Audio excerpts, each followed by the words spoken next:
everyone, my name is Heidi and today we're going to be discussing the evolution of women in America.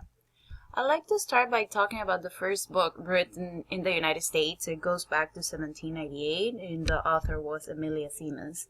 In the preface, she has this interesting quote, an universal knowledge of those females in this country who by the loss of their parents or the unfortunate circumstances are reduced to the necessity of going into families in the line of domestics and doing those things which are really essential to the perfecting them as good wives and useful members of societies.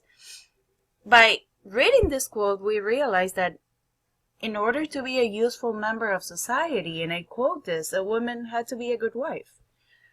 Women are not referred to as having responsibilities as citizens, but as having responsibilities only in the household.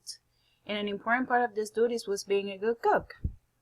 Also, the institution of marriage was not a fair relationship between two people. It was more a concept of property, where women belonged to men, everything they owned before the marriage belonged to men, and they had to serve them, raise the children, and comply with sexual activities. In the 1800s, the perception of women slightly changed. Basically, women and men are now seen as equal in rights, but always claiming that they had physical and moral differences, meaning that they were not supposed to do the same kind of jobs or to participate in the same way in society. We have the figure of Mrs. Catherine E. Beecher, who started writing these interesting books about having a different perception of the women, for women. So basically she wrote this one, Housekeeper's Manual, which is, this manifesto of women learning how to become better in their duties in the household. I thought it was very interesting. Another interesting source was another book written by Miss Catherine called The Peculiar Responsibilities of American Women, where she says, American women never manage the outward concerns of the family or conduct business or take part in political life, nor are they, on the other hand, ever compelled to perform the rough labor of the fields, or to take any of those laborious exceptions. The way these words are put together are basically convincing women that they're weaker, that they should not get involved in any physical work or actively participate in politics, business, economy, or take actions in society.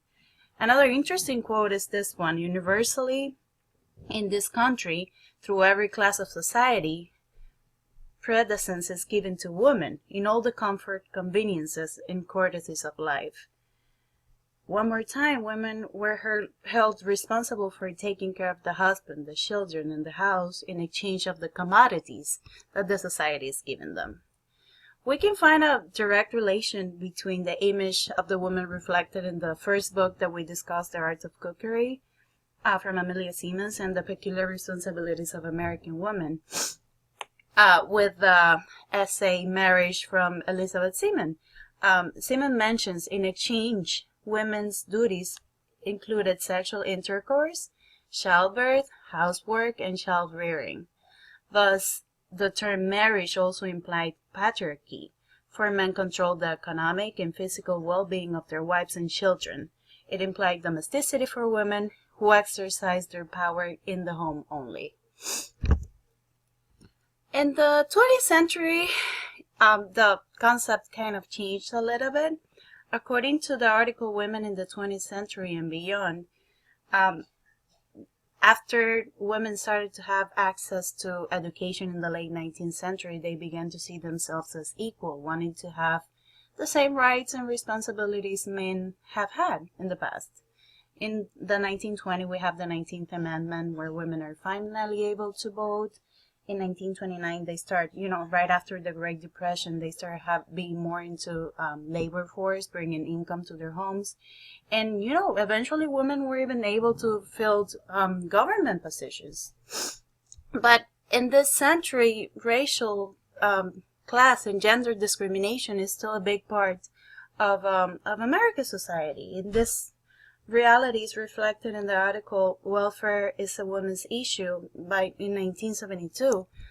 in this article, we see how this middle-aged woman suffers, and this was only 44 years ago. She says, I'm a woman, I'm a black woman, I'm a poor woman, I'm a fat woman, I'm a middle-aged woman, and I'm on welfare. In this country, if you're one of those things, you count less than as a human being. If you're all those things, you don't count at all, except as a statistic. She's on welfare not because she wants to, but because she has no alternative that society has not given them to her. To conclude, taking small steps during the 20th century, women in 21st century, women had won many battles in their fight for the civil rights, including fair employment opportunities, paid maternity leave, affordable childcare, no-fault divorce laws, and overall they gained the place they deserve in society. However, there's still many people who believe that women are inferior, that they should not be given any power, and the fight for women's rights is an ongoing battle that's still taking place in this country. And I believe that the outcome of the past elections are proof that the battle has not ended and in a way might be starting. Thank you.